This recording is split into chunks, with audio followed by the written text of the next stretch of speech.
السلام علیکم ورحمۃ اللہ وبرکاتہ۔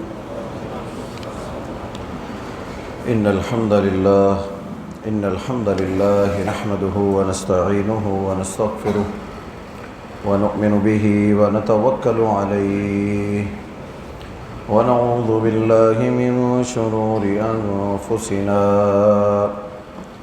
ومن سیئات اعمالنا من يهده الله فلا مضل له ومن يضلله فلا هادي له وأشهد أن لا إله إلا الله وحده لا شريك له وأشهد أن محمدا عبده ورسوله اللهم صل على محمد وعلى آل محمد كما صليت على إبراهيم وعلى آل إبراهيم إنك حميد مجيد اللهم بارك على محمد وعلى آل محمد كما باركت على إبراهيم وعلى آل إبراهيم إنك حميد مجيد أما بعد فإن خير الحديث كتاب الله وخير الهدي هدي محمد صلى الله عليه وسلم وشر الأمور محدثاتها وكل محدثة بدعة وكل بدعة ضلالة وكل ضلالة في النار أعوذ بالله من الشيطان الرجيم بسم الله الرحمن الرحيم يا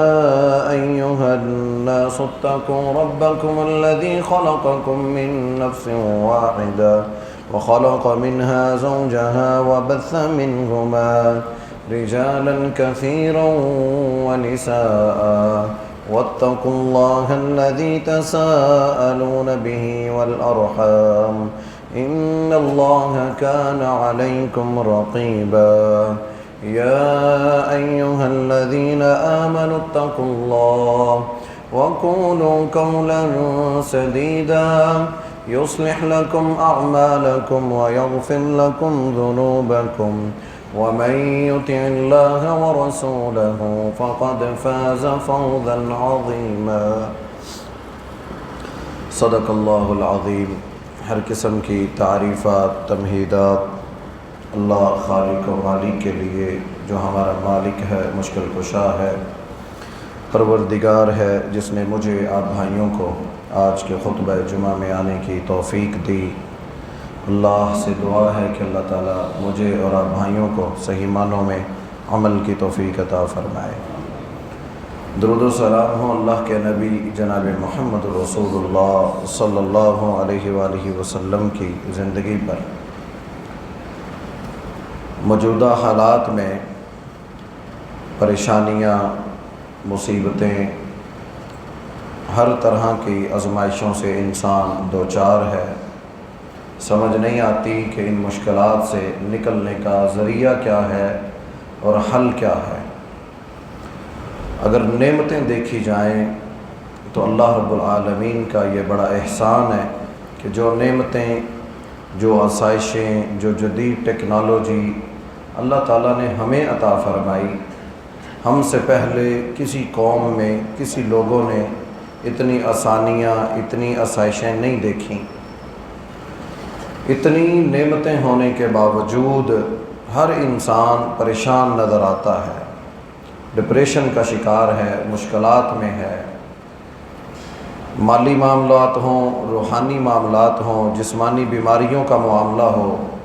گھریلو مسئلہ ہو، اولاد کے معاملات ہوں، ہر طرح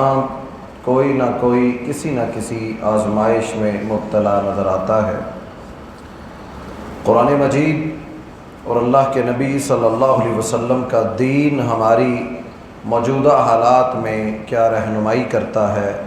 انشاءاللہ ہم آج کے خطبہ جمعہ میں یہ بیان کریں گے۔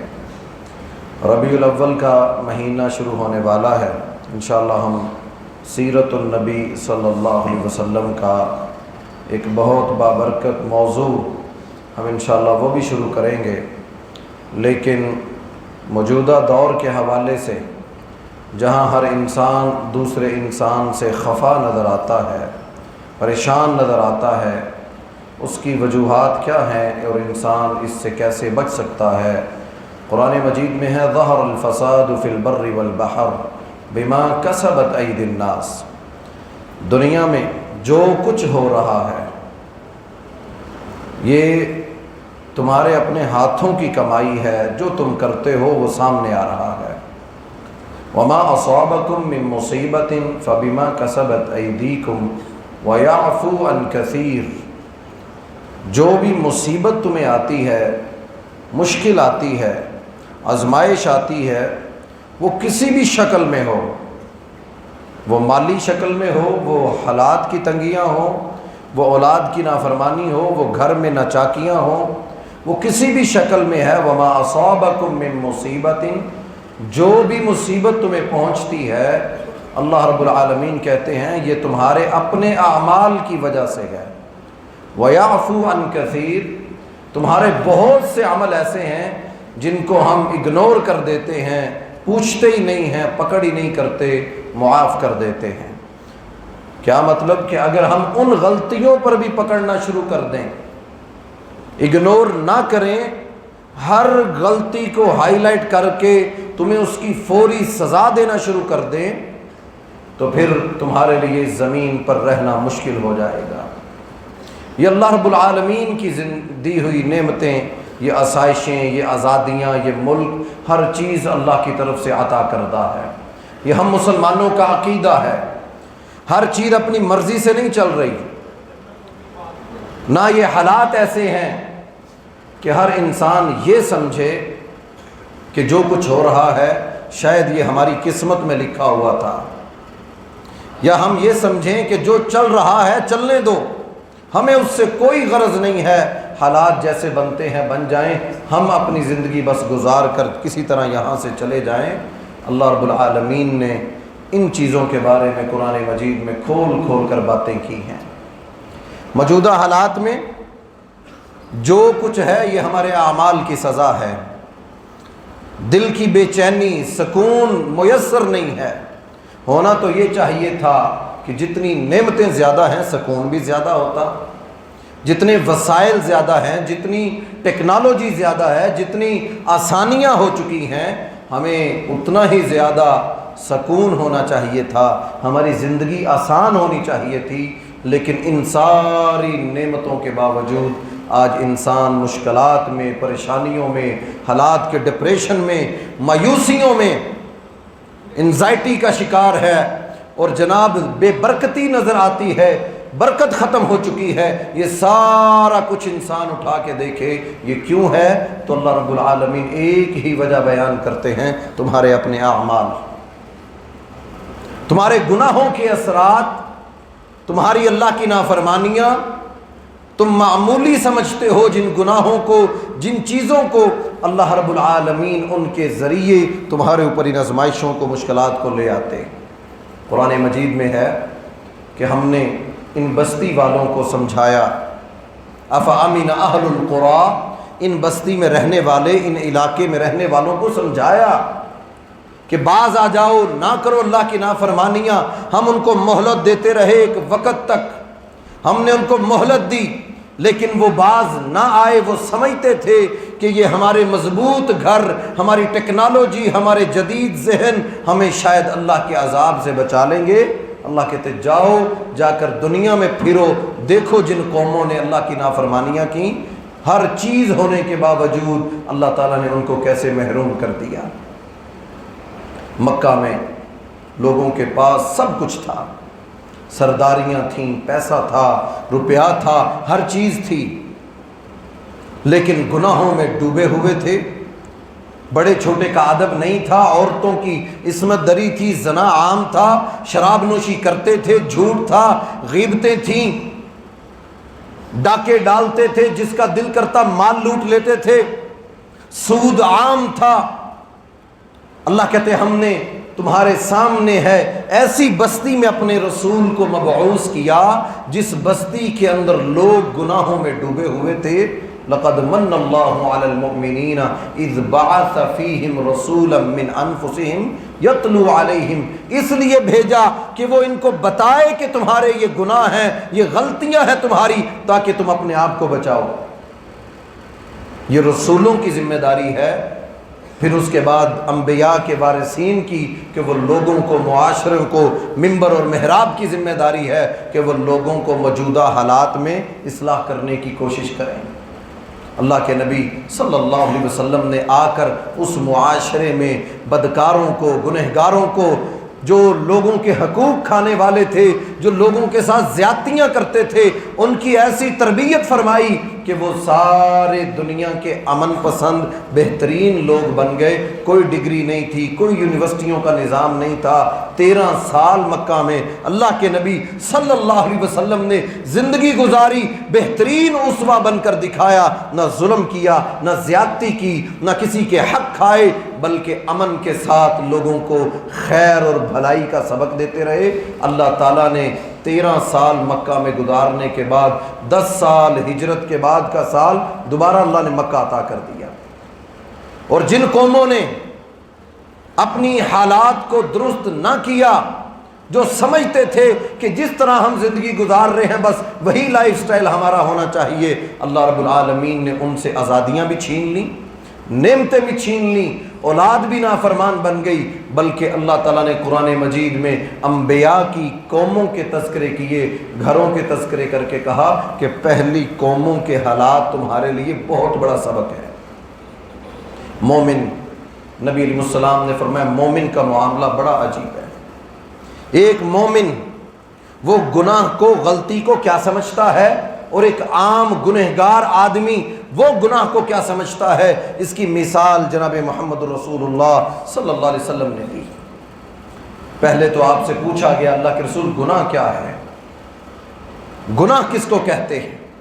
آپ نے فرمایا کہ حسن خلق، اخلاق اچھے ہونا یہ نیکی ہے۔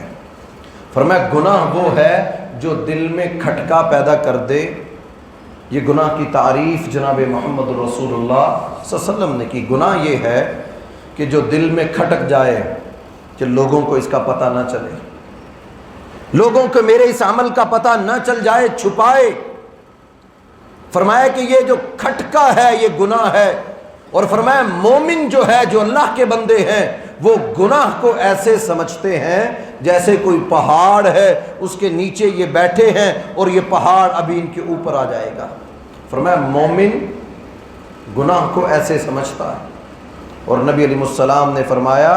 کہ بدکار انسان، گنہگار انسان وہ گناہ کو ایسے سمجھتا ہے جیسے مکھی ناک پہ بیٹھی تھی، وہ اس کو اڑا دیتا ہے۔ فرمایا بدکار آدمی گناہ کو ایسے سمجھتا ہے، اس کو گناہ ہی نہیں لگتا، زیادتی اس سے زیادتی محسوس نہیں ہوتی، دل اس کا سیاہ ہو چکا ہوتا ہے، نیکی کی بات اثر نہیں کرتی، حالات اس کے اوپر اثر انداز نہیں ہوتے، بلکہ وہ مزید اس چیز میں وہ پھر گولیاں بھی کھاتا ہے، رات کو نیند نہیں آتی، دوستوں کے ساتھ بھی ہے، عیاشیاں بھی کرتا ہے، دنیا کے ملک بھی گھومتا ہے، بہترین مشینیں ہیں، بہترین گاڑیاں خریدتا ہے، کس لیے؟ مجھے سکون مل جائے۔ اللہ کہتے پھر ایسے دل کو ہم سکون نہیں دیتے، ہم ان کی زندگیوں سے برکت کو چھین لیتے ہیں، سکون کو چھین لیتے ہیں۔ جو لوگ گناہوں سے باز نہیں آتے، فرمایا مومن گناہ سے اتنا ڈرتا ہے کہ یہ پہاڑ گرے گا میں دب جاؤں گا، یہ پہاڑ گرے گا میرا وجود ختم ہو جائے گا، جبکہ بدکار آدمی، اللہ سے نہ ڈرنے والا بے خوف آدمی، وہ گناہ کرتے ہوئے اتنا نہ ڈر ہو چکا ہوتا ہے، اس کو گناہ لگتا ہی نہیں، بلکہ وہ گناہ کو مکھی کی طرح اڑا دیتا ہے، وہ سمجھتا ہے کوئی مسئلہ ہی نہیں، وہ گناہ کو اتنا معمولی سمجھتا ہے۔ اور یہ بڑا خطرناک معاملہ ہے۔ جب ایک انسان کا دل سیاہ ہو جاتا ہے تو اس کی 3 طرح کی کیفیات ہوتی ہیں۔ جب دل سیاہ ہو جائے تو 3 طرح کی کیفیات بندے میں آ جاتی ہیں۔ ایک سب سے پہلی کہ اس کے اندر سے جھجک ختم ہو جاتی ہے۔ جب دل سیاہ ہوتا ہے پھر ایک وہ جو حیا ہوتی ہے نا تھوڑی سی، کہ گناہ کرتے ہوئے دل ڈرتا ہے، خوف پیدا ہوتا ہے، جھجک ختم ہو جاتی ہے، بلکہ وہ گھر جائے تو بیوی پوچھے لیٹ کیوں آئے ہو؟ میں کام کرتا ہوں۔ طرح طرح کے بہانے، باپ پوچھتا ہے تو طرح طرح کے بہانے، بالآخر کوئی پوچھنا ہی چھوڑ دیتا ہے۔ تو یہ سب سے پہلے گناہوں کا اثر بندے پر یہ ہوتا ہے کہ اس کے دل سے ہر ایک کا خوف ختم ہو جاتا ہے، جھجک، ڈر ختم ہو جاتا ہے۔ وہ نہ ڈر ہو کر وہ گناہ کرتا ہے، بے خوف ہو جاتا ہے، اس کی لگامیں کھول دی جاتی ہیں، وہ سمجھتا ہے میں جو چاہوں کروں، مجھ سے کوئی پوچھنے والا نہ ہو۔ یہ دل کے سیاہ ہونے کی علامت ہے، جس کے اندر یہ جھجک ختم ہو چکی ہے کہ اس کو کسی کا کوئی ڈر خوف نہیں رہا، اس کو اپنے دل کے بارے میں سوچنا چاہیے، میرا دل سیاہ ہو چکا ہے۔ دوسرا، جس شخص کا دل سیاہ ہو جائے اس کو نیکی بوجھ لگتی ہے۔ نماز پڑھنے کو دل نہیں کرتا، پڑھے گا تو اس کو پتہ ہی نہیں ہوگا وہ کیا کر رہا ہے۔ دعا مانگے گا، آدھے 30 سیکنڈ کی دعا ہوگی، نہ اس دعا میں رونا آئے گا، نہ اس کو کوئی توجہ ہوگی۔ جب دل سیاہ ہو جاتے ہیں گناہوں سے تو اللہ رب العالمین جو نعمتیں اس بندے سے چھینتے ہیں، ایک تو دل سے خوف ختم، دوسرا نیکی کی لذت اور نیکی کی راحت اس بندے سے چھین جاتی ہے، اس کو نیکی میں مزہ نہیں آتا۔ بڑے دسترخوان بھی چلاتا ہے، بڑی مسجدیں بھی بناتا ہے، بڑا کچھ کرتا ہے، سب کچھ کر کے دیکھ لیتا ہے، ہر سال نئے ماڈل کی گاڑی خریدتا ہے، بہترین لائف سٹائل ہے، بہترین گھر ہے، بڑے بڑے کنالوں کے گھروں میں رہتا ہے، لیکن اس شخص کو کسی چیز میں مزہ ہی نہیں آتا۔ کیوں؟ دل سیاہ ہو چکا ہوتا ہے، تو یہ نیکی بوجھ لگتی ہے۔ تیسرا، جس بندے کے دل کو سیاہ ہو جائے تو اس کو یہ سوچنا چاہیے، جو اس کو سمجھاتا ہے، جو اس کو روکتا ہے، وہ اس کو سب سے زیادہ برا لگتا ہے کہ یہ مجھے میرے عمل کی نشاندہی کیوں کرتا ہے، مجھے اس گناہ سے کیوں روکتا ہے، مجھے میرے اعمال کا کیوں بتاتا ہے۔ یہ 3 علامتیں جس کا دل سیاہ ہو اس کو سوچنا چاہیے۔ ایک تو جھجک ختم ہو جاتی ہے، دوسرا نیکی اس کو بوجھ لگتی ہے، تیسرا جو اس کو سمجھائے، کوئی اچھا دوست جو اس کو اس برائی سے روکتا ہے وہ اس کو برا لگتا ہے۔ قوم لوط کو دیکھیے، بڑے گناہ کرتے تھے، نبی سمجھاتے تھے نہ کرو، بلکہ لوط علیہ السلام کو آتا دیکھتے تو راستہ بدل لیتے کہ یہ ملے گا تو ہمیں نصیحت کرے گا، یہ ہمیں ملے گا تو ہمیں ہمارے گناہوں کے بارے میں بتائے گا، وہ راستہ بدل لیتے۔ اللہ رب العالمین نے زمین سے اٹھا کر زمین پہ دے مارا کہ یہ قوم اپنی بدعمالیوں سے باز نہیں آئے، تو یہ سمجھتے تھے کہ ہمیں کوئی پوچھنے والا نہیں، ہم بے خوف، ہماری لگامیں کھول دی گئیں۔ اللہ کہتے ہیں ہم مہلت دیتے ہیں، ہم ڈھیل دیتے ہیں، ہم ان کو دیکھ رہے ہوتے ہیں یہ کیا کرتے ہیں۔ یہ سمجھتے ہیں کہ ہمیں ہمارے اعمال پر کوئی پوچھنے والا نہیں،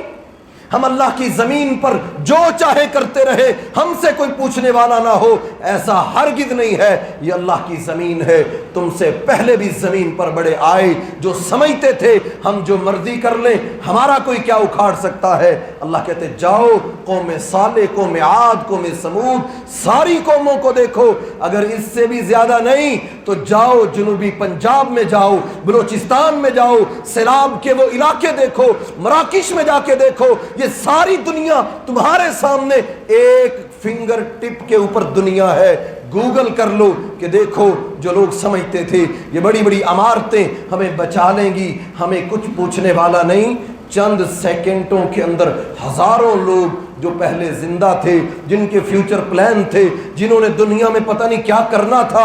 1 سیکنڈ کے جھٹکے کے بعد وہ انا للہ و انا الیہ راجعون قبروں میں پہنچ چکے تھے۔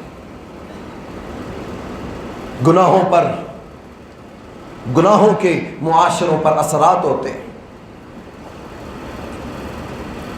زوال آتا ہے، بے برکتی آتی ہے۔ نبی علیہ السلام کے پاس سے ایک جنازہ گزرا، آپ نے فرمایا میرے صحابہ یا تو یہ مستراح ہے یا مستراح ہے۔ صحابہ اکرام نے پوچھا اللہ کے نبی یہ کیا ہوتا ہے؟ آپ نے فرمایا یا تو اس کے جانے سے دنیا کی مصیبتوں آزمائشوں سے اس کی جان چھوٹ گئی، اب یہ اللہ کی رحمتوں میں چلا گیا، دنیا سے چلا گیا۔ جنازہ دیکھا، آپ نے جنازے کو دیکھ کر کہا کہ یا تو یہ بندہ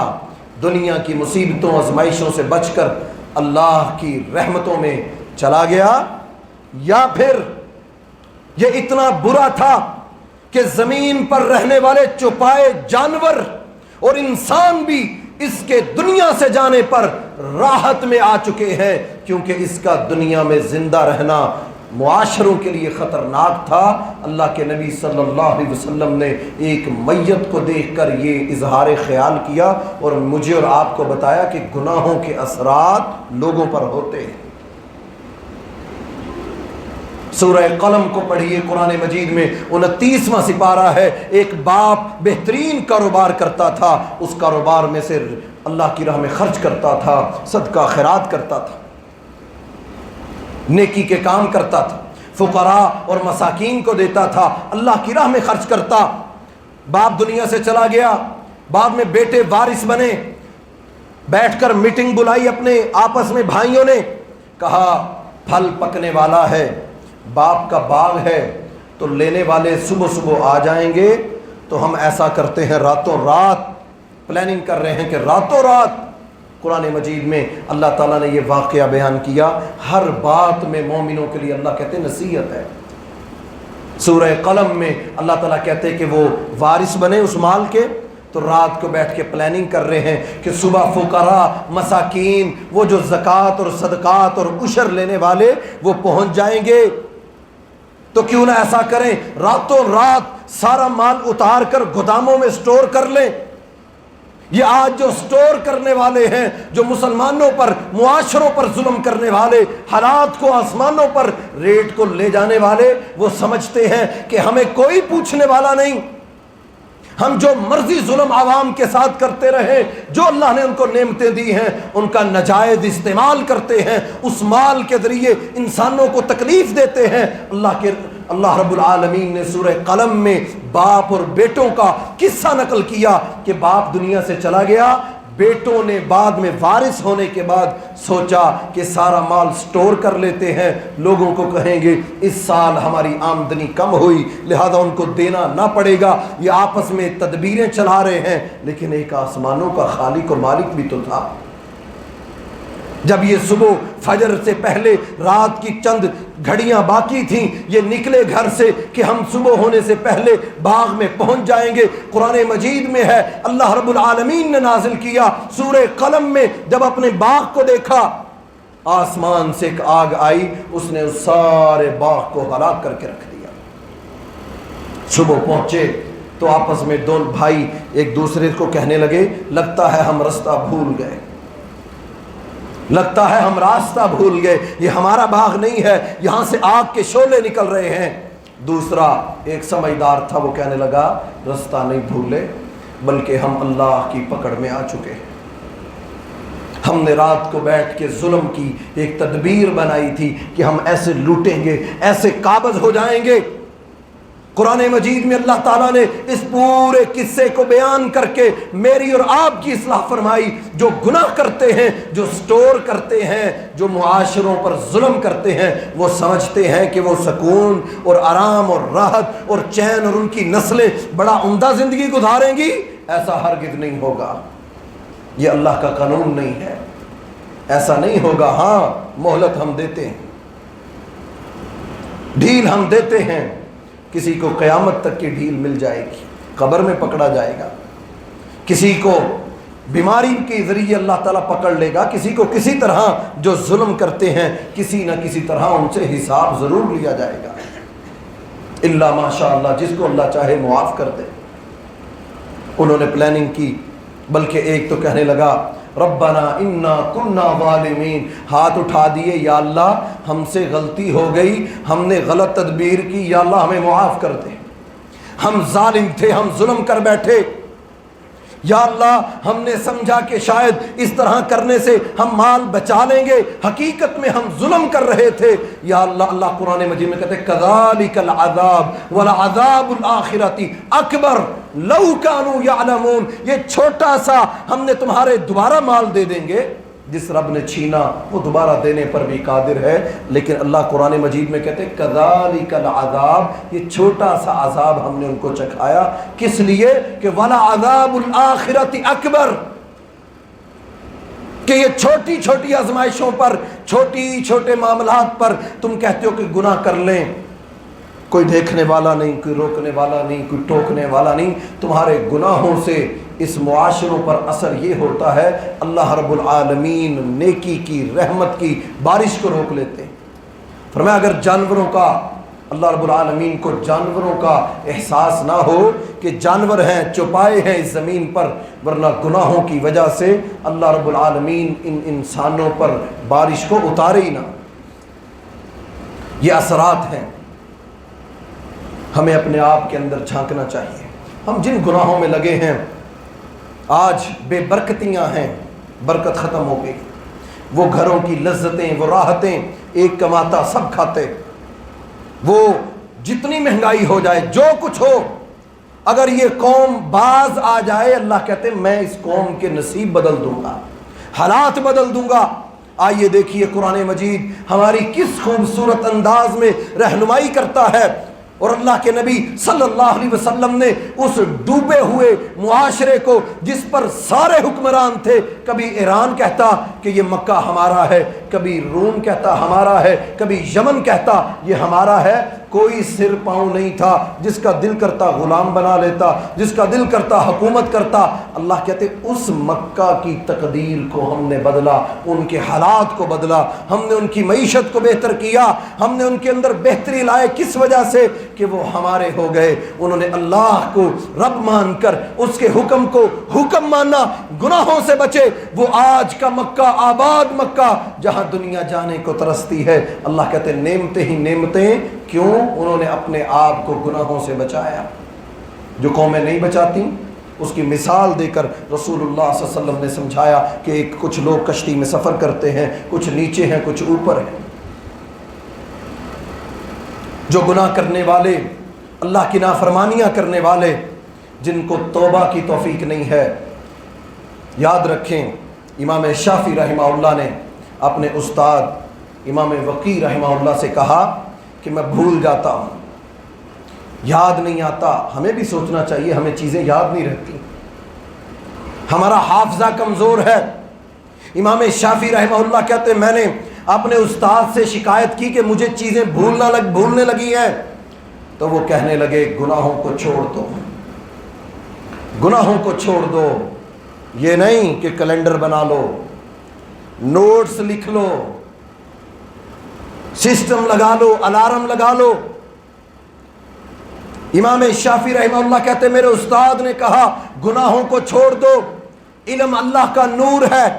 اور نور اس دل میں نہیں رہتا جو گناہوں سے بھرا ہو۔ جو دل گناہوں میں ڈوبا ہوگا وہاں اللہ رب العالمین کی رحمتیں نہیں برستی۔ بڑی دعائیں ہمیں یاد ہوتی ہیں، سب کچھ ہوتا ہے، قرآن پڑھنا آتا ہے، دعائیں یاد ہوتی ہیں، لیکن گناہوں کی اتنی گندی تاثیر ہے کہ جس موقع پر دعا مانگنی ہوتی ہے، پڑھنی ہوتی ہے، ان گناہوں کی وجہ سے انسان وہ دعا بھول جاتا ہے۔ اللہ تعالیٰ موقع ہی نہیں دیتے ایسے گنہگار کو کہ وہ دعا اپنی زبان سے دہرا سکے، کہ جو گناہوں میں لگا ہوا، جس کو گناہوں میں لذت آتی ہے، اس کی وجہ سے لوگ بھی افیکٹ ہوتے ہیں، اثر انداز ہوتے ہیں، اور جس کی وجہ سے اس کی اپنی زندگی بھی عذاب ہو چکی ہوتی ہے، دعاؤں سے محروم ہوتی، کلمے کی توفیق چھین جاتی ہے۔ ہم سمجھتے ہیں ہمیں کلمہ اللہ تعالیٰ توفیق ہی چھین لیتے، گناہوں کے یہ اثرات ہوتے ہیں۔ گناہوں کی وجہ سے اللہ رب العالمین تین طرح انسان کو پکڑتے ہیں۔ پہلے یا تو گناہ اس نے کیا فوری سزا مل گئی، بہت سی قوموں کے واقعات قرآن مجید میں اور احادیث میں موجود ہیں کہ جس نے گناہ کیا یا تو اللہ رب العالمین اس کی فوری نقد سزا دے دیتے ہیں کہ اس نے یہ گناہ کیا تھا، فوری سزا ملے گی۔ دوسرا گناہ کی سزا کا عمل یہ ہے کہ اللہ رب العالمین اس کو مہلت دیتے ہیں۔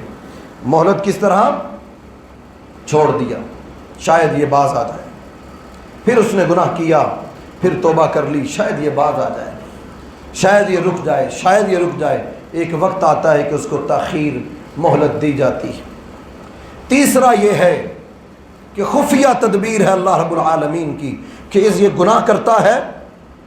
اور گناہ کے اوپر اس کو پتہ بھی نہیں، اس کو سزا مل رہی ہے۔ یہ سب سے خطرناک معاملہ ہوتا ہے کہ ایک انسان، اس کو علم ہی نہیں ہے کہ اس کے گناہ کی اس کو سزا مل رہی ہے، اس سے اللہ تعالیٰ نعمتیں ایک ایک کر کے چھیننا شروع کر دیتے ہیں، راحتیں چھین لیتے ہیں، بالآخر دنیا کے اندر بھی اور آخرت میں بھی اس کو سزا ملتی ہے۔ بنی اسرائیل کا وہ قصہ ہمارے سامنے ہے، فلما نسوا ما ذکروا بہ، اللہ کہتے ہیں ہم نے ان کو بھلا دیا کہ یہ ہمیں یاد کریں، بنی اسرائیل کے، کہ ہم نے بنی اسرائیل کو مہلت دی، گناہ کرتے تھے،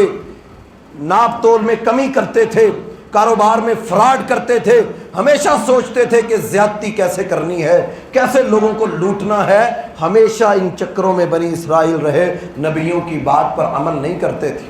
اللہ کی لائی ہوئی شریعت کو وہ اہمیت، وہ مقام اور مرتبہ نہیں دیتے تھے، نبیوں کی بات کو حرف آخر نہیں سمجھتے تھے۔ ان قوموں کو اللہ کہتے فلما نسوا ما ذکروا بہ، ہم نے ان کو بھلا دیا۔ کوئی یہ سمجھتا ہے کہ مجھے تو پتہ ہی نہیں، میں زندگی گزار رہا ہوں، یہ کوئی بہت اچھی بات نہیں ہے۔ اللہ کہتے ہیں فلما، ہم نے بھلایا ان کو، ہم نے ان کو مہلت دے دی، ہم نے ان کو بھلا دیا۔ کہاں تک؟ فتحنا ابواب کل شیء، بھولنے کے باوجود ہم نے ہر چیز کے دروازے کھول دیے، مال کی فراوانی کر دی، تجوریاں ان کی بھر گئیں، بازار ان کے بھر گئے، عیاشی کی زندگی تھی۔ یہ سب سے خطرناک مسئلہ ہے کہ ایک بندے پر اللہ کی نعمتیں بھی ہوں اور وہ گناہ بھی کر رہا ہو، یہ سب سے خطرناک مسئلہ ہے کہ گناہوں کے باوجود اس پر اللہ رب العالمین نعمتوں کی نعمتیں برسا رہے ہیں۔ قرآن مجید میں بنی اسرائیل کا ذکر کرتے ہوئے کہا فتحنا ابواب کل شیء، ہم نے ان کو بھلا دیا اپنے ذکر سے، ان کو غافل کر دیا کہ کوئی تمہارا خالق و مالک ہے، کسی کے سامنے تم نے مرنے کے بعد کھڑا ہونا ہے۔ ہم نے ان کو دنیا کی زندگی میں ایسا مگن کر دیا، لیل و نہار تھے، دنیا کو سب کچھ سمجھنے لگے۔ پھر اللہ کہتے ایک وقت ایسا آیا اخذناہ بغتۃ، ہم نے اچانک ان کو پکڑ لیا۔ ساری نعمتیں مل جانے کے بعد، گناہوں کے باوجود ہر طرح کی نعمتیں اگر کسی کو میسر ہیں کہ میں گناہ بھی کرتا ہوں اور نعمتیں بھی میرے پاس بڑی ہیں، اس کو زیادہ ڈرنا چاہیے کہ کہیں میرے اوپر اللہ رب العالمین کی اچانک پکڑ نہ آ جائے تو مجھے کون بچائے گا، میں کس کے پاس جاؤں گا۔ بنی اسرائیل کا قصہ قرآن مجید میں اللہ کہتے ہم نے پہلے ان کو بھلا دیا کہ کوئی خالق و مالک بھی ہے، پھر ہم نے نعمتیں دی، اتنی نعمتیں دی کہ ہر چیز کے ہم نے منہ کھول دیے۔ اخذناہ بغتۃ، پھر ہم نے اچانک ان کو پکڑ لیا۔ کس لیے؟ وہ سمجھتے تھے کہ یہ دنیا سب کچھ ہے، دنیا مل جانی چاہیے، ہمارے نفس کی لذت پوری ہو جانی چاہیے۔ نبی علیہ السلام نے فرمایا اللہ رب العالمین تمام لوگوں کو معاف کر دیتے ہیں، ہر ایک کو معاف کر دیں گے، لیکن میری امت کے ان لوگوں کو جو خود اپنی معافی نہیں چاہتے، اللہ ان کو کبھی معاف نہیں کرے گا۔ پوچھا کون لوگ؟ فرمایا رات گزاری ایک شخص نے گناہ کرتے ہوئے، اللہ رب العالمین نے اس کے گناہوں پر پردہ ڈال دیا، کسی کو علم نہیں تھا کہ یہ گناہ کرتا رہا ہے۔ گناہ کرتے کرتے اس شخص نے، صبح ہوئی اللہ تعالیٰ نے پردہ ڈال دیا تھا، کسی کو پتہ نہ چلے کہ یہ گنہگار ہے۔ صبح ہوتی ہے، دوستوں کی مجلس میں جاتا ہے، تمہیں پتہ ہے میں رات شراب نوشی کرتا رہا، تمہیں پتہ ہے رات فلاں کے ساتھ میں نے گزاری، تمہیں پتہ ہے میں نے فلاں ڈیل کی، مجھے فلاں جگہ یہ ہوا۔ اپنے گناہ کو چھپانے کی بجائے یہ اپنی مجلسوں میں، دوستوں میں اس گناہ کا اظہار کرتا ہے۔ نبی علیہ السلام نے فرمایا اتنا ناپسند ہے یہ اللہ کو، یہ گناہ کرنے کے بعد اللہ نے چھپا دیا، پردہ ڈال دیا، کسی کو پتہ نہ چلے۔ یہ ایسا شخص ہے جو اپنا گناہ صبح اٹھتے ہی سب کو بتانا شروع کر دیتا ہے، تمہیں پتہ ہے رات میں نے نائٹ کلب میں گزاری تھی، شیشہ پیتے ہوئے گزاری تھی، عیاشی کرتے ہوئے گزاری تھی، سٹیٹس لگاتا ہے، اپنے آپ کے بارے میں بتاتا ہے کہ دیکھو میں یہاں تھا۔ نبی علیہ السلام نے فرمایا ایسے شخص کو اللہ تعالیٰ کبھی معاف نہیں کرے گا جو گناہ کرنے کے بعد لوگوں کو بتاتا ہے۔ فرمایا یہ اتنا بدترین انسان ہوگا جو گناہوں کو لوگوں میں عام کرتا ہے، دل اس کا سیاہ ہو چکا ہے، بے برکتی اتنی آ چکی ہے کہ اس شخص کو اب علم نہیں ہے کہ اس کا معاملہ کیا ہے۔ دل کو سیاہ ہونے سے بچائیے۔ زینب بنت جحش رضی اللہ تعالیٰ عنہ کہتی ہیں اللہ کے رسول صلی اللہ علیہ وسلم میرے گھر میں آئے، پریشانی کا عالم تھا، پسینہ آپ کے چہرے پر تھا۔ اللہ کے نبی صلی اللہ علیہ وسلم نے فرمایا عرب کے لیے قریب ہے وہ وقت، عرب کے لیے قریب ہے وہ وقت۔ سیدہ کہتی ہے میں نے پوچھا کون سا؟ آپ نے اپنی دونوں انگلیوں کا اشارہ کر کے کہا یاجوج اور ماجوج نے اتنا سوراخ اس دیوار میں کر لیا ہے۔ نبی علیہ السلام پریشانی کے عالم میں گھر میں داخل ہوئے، اللہ کے رسول صلی اللہ علیہ وسلم نے کہا ہلاک ہو جائیں گے، برباد ہو جائیں گے۔ زینب کہتی ہیں میں نے کہا اللہ کے نبی ہمارے اندر بڑے بڑے نیک تہجد گزار بڑے اللہ کے ولی موجود ہیں، کیا پھر بھی ہم ہلاک ہو جائیں گے؟ نیک لوگوں کے ہونے کے باوجود بھی کیا ہم ہلاک ہو جائیں گے؟ فرمایا ہاں زینب،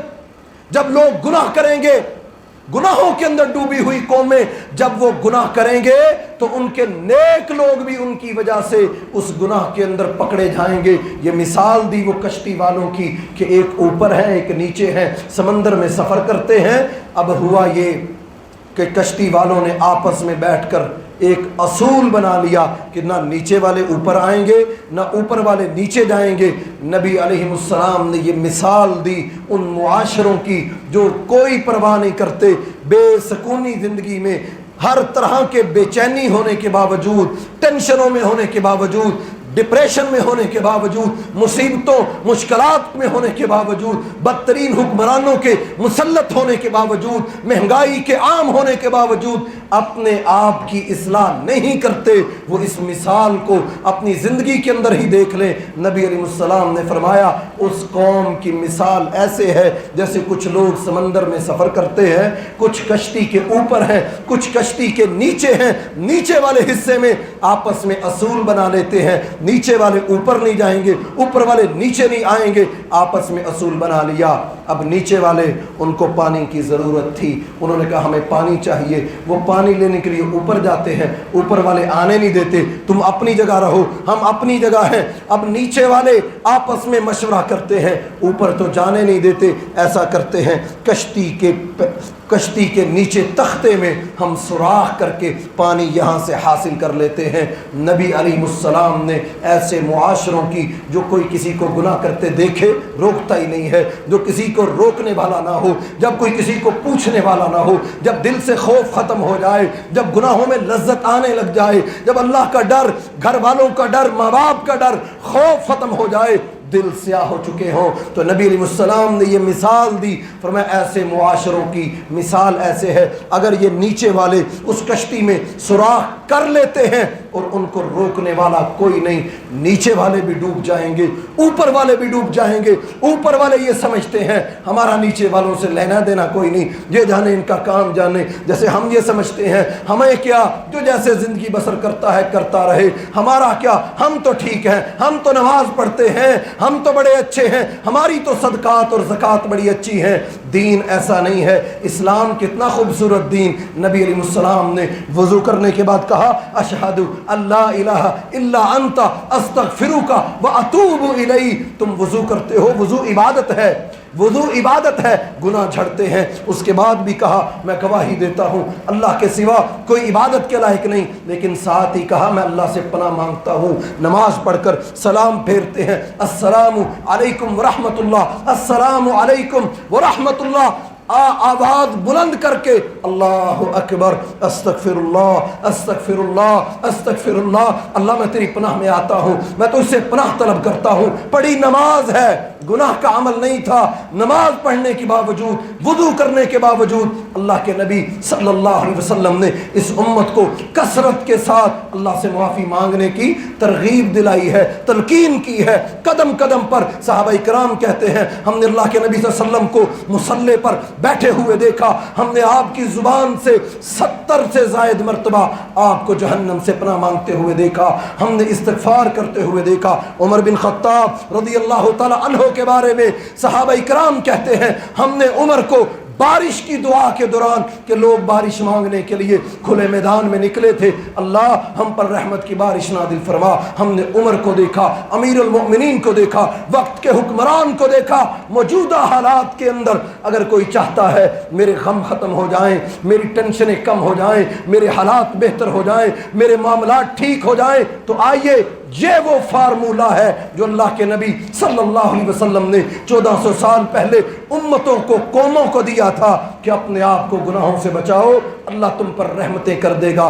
گناہوں سے بچاؤ اللہ سکون دے دے گا، گناہوں سے بچاؤ اللہ دماغ کی ذہنی دلی کیفیات کو بدل دے گا۔ اگر تم ان سے نہیں نکلو گے معیشتاً ضدقا، ہم تمہاری معیشت کو تنگ کر دیں گے، اگر تم ہمارے ذکر سے غافل ہو جاؤ گے، ہمیں تم بھلاؤ گے، ہم تمہیں بھلا دیں گے۔ صحابہ کرام کہتے ہم نے امیر المومنین کو دیکھا کھلے میدان میں بارش کی دعا کے دوران بھی استغفار کر رہے تھے۔ ہم نے کہا امیر المومنین آپ بارش کی دعا کی بجائے کثرت سے استغفار کیوں کرتے ہیں؟ کہا تمہیں نہیں پتا قرآن مجید میں ہے کہ یرسل السماء علیکم مدرارا فقلت استغفروا ربکم انہ کان غفارا، تمہارا رب قرآن مجید میں کہتا ہے کہ تم مجھ سے استغفار کرو، گناہوں پر شرمندہ ہو کر معافی مانگو، انہ کان غفارا، میں غفار ہوں، میں تمہیں معاف کر دوں گا، یرسل السماء، آسمان سے تمہیں بارش عطا کر دوں گا، ویمددکم باموال وبنین، تم آج تنگ ہو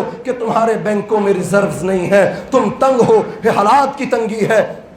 تم گناہوں پر اللہ سے معافی مانگو، وَيَجْعَلْ لَكُمْ أَنْهَارًا، اللہ کہتے ہیں میں تمہیں مال بھی دوں گا، تمہاری اولادوں کے ذریعے تمہیں سکون بھی دوں گا، تمہارے ملک کو بہتر بھی کر دوں گا۔ کس وجہ سے؟ فَقُلْتُ اسْتَغْفِرُوا رَبَّكُمْ، اپنے رب سے استغفار کرو، اپنے رب سے معافی مانگو۔ عمر بن خطاب رضی اللہ تعالیٰ عنہ کو صحابہ کرام کہتے ہم نے مسجد میں دیکھا کچھ بچے پڑھنے کے لیے قرآن مجید مسجد میں آئے، عمر بن خطاب کو ابو ہریرہ شیخ الحدیث، حدیثیں بیان کرنے والے، نمازیں پڑھنے والے، جہاد کرنے والے، نیکیاں کرنے کے باوجود بھی نیکی کرنے والا سمجھتا ہے کہ مجھے استغفار کی ضرورت نہیں ہے، زکوٰۃ دینے والا سمجھتا ہے مجھے استغفار کی ضرورت نہیں ہے، نیکیاں کرنے کے باوجود بھی صحابہ کرام کو دیکھیے اس قدر استغفار، اس قدر اللہ سے مغفرت، کس لیے کہ حالات بہتر ہوں، ہمارے آگے کے معاملات آسان ہو۔ صحابہ کرام کہتے ہم نے عمر بن خطاب کو دیکھا، صحابہ کرام کہتے کہ ہم نے ابو ہریرہ کو دیکھا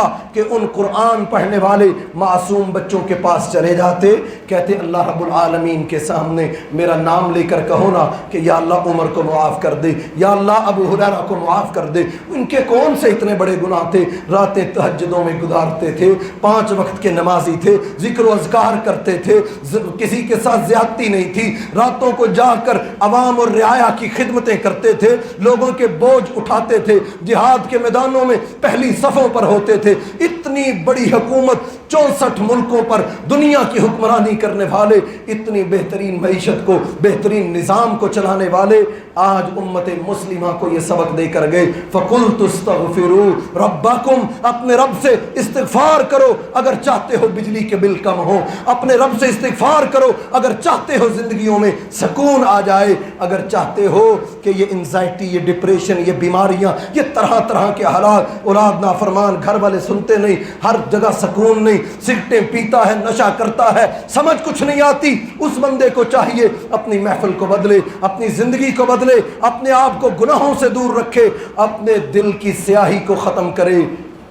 حجر اسود جنت کا پتھر، سفید پتھر، رسول اللہ صلی اللہ علیہ وسلم نے فرمایا کہ یہ زمین پر جب اتارا گیا تو یہ سفید پتھر تھا، لیکن گناہوں کی وجہ سے لوگوں نے اس کو اتنا چوما، گناہوں کو چوسنے کی وجہ سے نبی علیہ السلام نے فرمایا جنت سے آیا ہوا سفید پتھر بھی سیاہ ہو چکا۔ تو آج میں اور آپ اپنے دلوں کو دیکھیے کہ ہمارے اندر موجود ہمارا دل کہیں گناہوں کی وجہ سے، حجر اسود اگر سیاہ ہو سکتا ہے تو کیا ہمارے گناہوں کی وجہ سے ہمارے دل سیاہ نہیں ہو سکتے؟ ہمیں اپنے دلوں کی اصلاح کرنی چاہیے۔ موجودہ حالات کے اندر بے برکتی، بدعمالی، لوگوں کی کرپشن، لوگوں کے معاملات ٹھیک نہیں، پاکستان میں ہر روز حالات کا بدلنا، یہ ساری چیزیں